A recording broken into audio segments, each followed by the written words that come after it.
What is up, guys? Welcome back to yet another brand new Major Brain Gaming video. I hope you guys are having a fantastic day as always.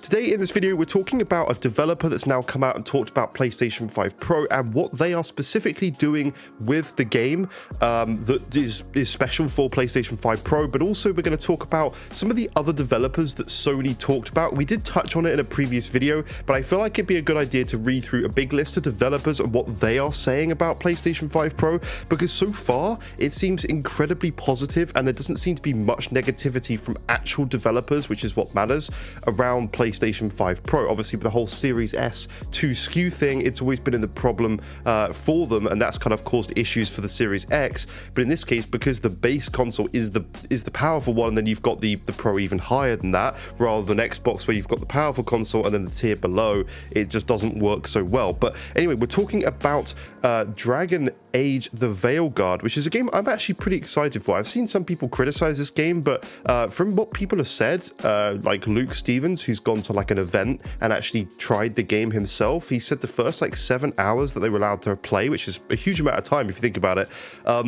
he actually says it's incredibly good. So I'm more excited now than I was originally. But anyway, let's have a little read. So our detailed specification, this is for PC as well. So for you PC guys, you can kind of look at this as well and see where the PS5 Pro may fall in terms of this stuff. So our detailed specifications include settings for both ray tracing on and ray tracing off, so that players can know what to expect for launch. Players with high-end rigs will likely be able to take advantage of our suite of ray tracing features and uncapped frame rates. For the minimum PC specs, we're focusing on making the game as accessible to as many people as possible.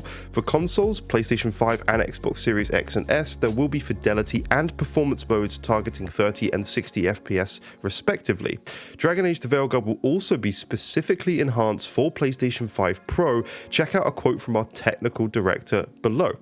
And they say, "We are excited to see how Dragon Age the Veilguard will lean into the power that the PlayStation 5 Pro unlocks for players. Whether you love deep progression, strategic combat, or diving into the lore of Dragon Age, you will immediately notice the improved experience with PlayStation 5 Pro.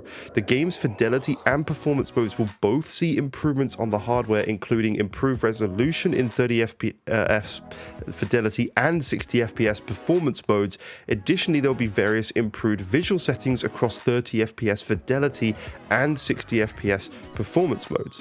The team at BioWare is proud of how immersed players will be when they enter the beautiful world of Thedas with upgraded image quality thanks to Sony's new AI-based upscaler PSSR." So that's good. They confirm that they're going to be using PlayStation Super Sample Resolution, which is really, really, really good. PSSR is something that's going to clean up many images above PlayStation 5 Pro alone. Even if you just use that on a game, it would look better than obviously the base PlayStation 5 using like FSR 2 or whatever, because FSR has some serious problems, especially if you've played Silent Hill recently. If you're looking at anything moving on the screen, there's like serious trailing behind it. It's just not good.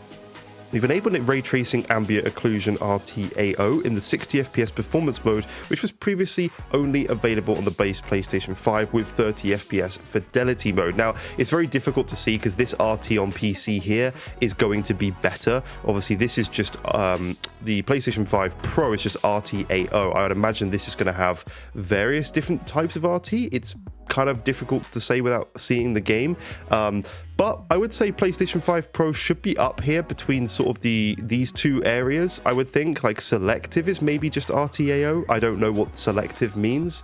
Notes AMD CPUs. Okay, no. RT selective enables ray tracing features in specific areas of the game that can best take advantage of the feature. Average performance estimates including use of optional upscaling. So this is obviously using like DLSS for some of these cards, or AMD FSR depending on the card. It's very difficult to put a position here. What we know is the PS5 Pro should be above like a 3080. Absolutely should be above a 3080, and should be closer to like 4070, not quite a 4070, but close to it. There's not one on this graph. Maybe you could say it's just like in between recommended and ultra. I think it should get an output of 4K here and 60 frames. I reckon they will do an output of 4K with PSSR, but I don't know. We have to wait and see. They haven't actually specified. But I also want to talk about some of the other developers that have come out on Sony's own website. We won't talk about any. Let's avoid like Insomniac, Naughty Dog, Guerrilla, and Polyphony, because they're all like games that are owned, companies that are owned by Sony, right? So we don't really necessarily want to talk about that. So obviously we know about Hogwarts Legacy. We've seen stuff in the state of play or the showcase for the PlayStation 5. So what they've done is, with the increased performance capabilities, we were able to rise the quality of our performance and fidelity visual modes without compromising player experience. Players will be able to experience crisper, richer, higher resolution graphics, leveraging PSSR on all visual modes. So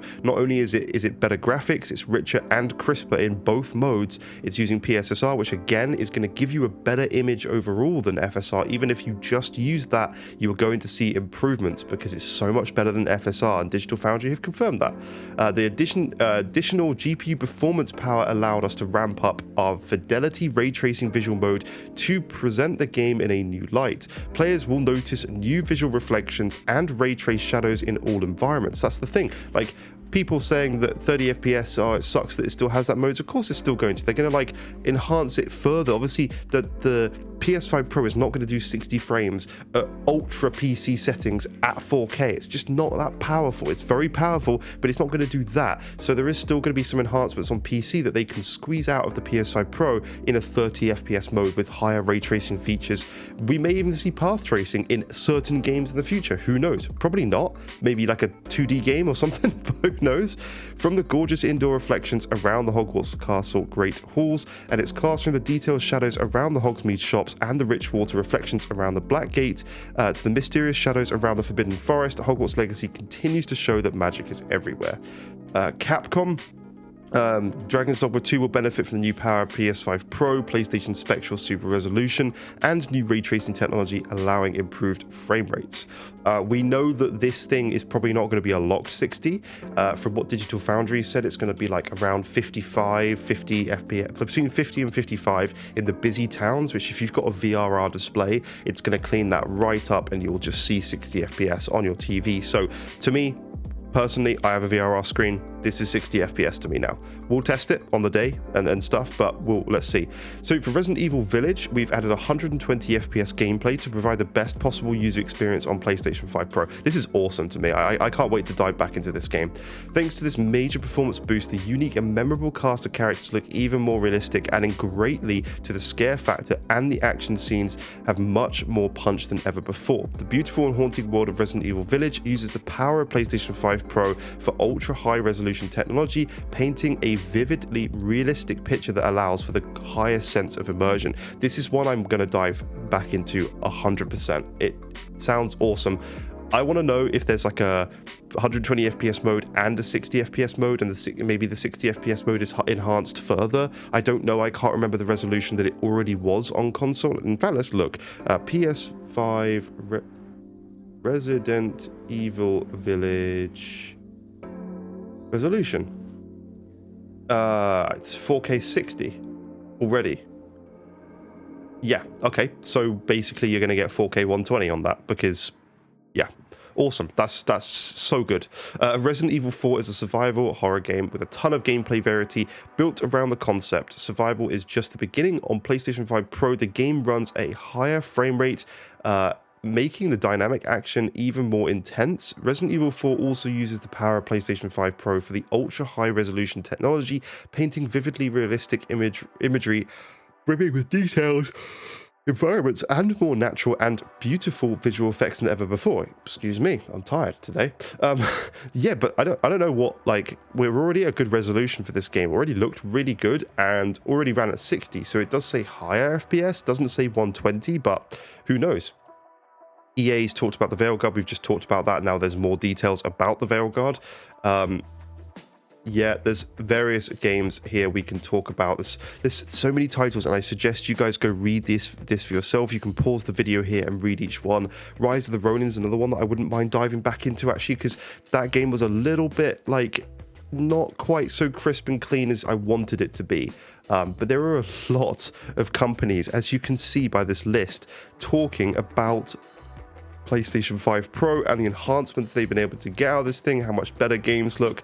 Remedy's a good one with Alan Wake, that they're outputting the resolution at 4K. So this is actually, I think this was, we have also used additional power PS5 Pro to improve the visual and effects in the 60 FPS performance mode. We've upped the output resolution to 4K. So I've seen a lot of people criticize that. Oh, it's 864p outputted to 4K. It doesn't matter anymore. I don't know why people can't get that in their heads. The base resolution is so unimportant now that it just doesn't matter. Like, it doesn't matter if you've got a decent upscaler, which PSSR is, and is going to improve even more over time. It doesn't matter what your base res is. Running games native 4K, like, how do people, it's really funny because it's the same people who complain about the PlayStation 5 Pro price that also complain about it doing 864p upscaled to 4K. What do you expect? Do you keep expecting to throw more and more transistors at these things, costing more and more money just so they can run it at native 4K when it can just do an upscale of a very good upscale as well? Like, we've heard that they're going to be, you should be incredibly impressed by Alan Wake 2. So I don't know. I don't get these people. I think they just hate us on the system. I'm personally excited for it. We'll test it, of course. We'll do a setup and see what Alan Wake 2 runs like, and many of these games on the list. We'll test a lot of them. So let's see how it actually goes. Don't listen to the people hating on you if you're buying a PlayStation 5 Pro. You spend your money how you want. You enjoy things. Don't let a PC fanboy who has spent $2,000 on a graphics card tell you that you're wasting your money on a £700 console. Just don't let them do it. I don't care who they are. Like, it doesn't matter. If you want to buy it, you buy a system and you want to play it and enjoy it like I am. Don't listen to anybody, block them, remove them. Don't let people put you down for a purchase that you're excited for. It's ridiculous I even have to say that. So thank you for watching. Leave a like, subscribe, and I'll see you in future videos. Bye bye for now.